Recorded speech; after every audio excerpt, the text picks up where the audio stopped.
اعوذ باللہ من الشیطان الرجیم بسم اللہ الرحمن الرحیم اللہم صلی علی محمد وآل محمد۔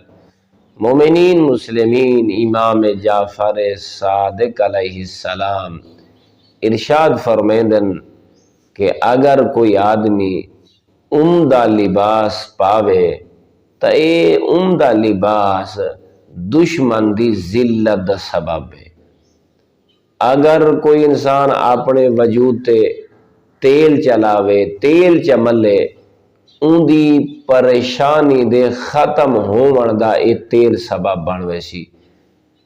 اچھا نال دے کے فرمائے نے اگر کوئی انسان چاندے کہ میرے دند مضبوط رامن تا مولا فرمیندن او زیادہ کنگھا کرے والا دے وچ، والا جو زیادہ کنگھا کرن دے نال انسان دے دند مضبوط ہونن۔ والحمدللہ رب العالمین۔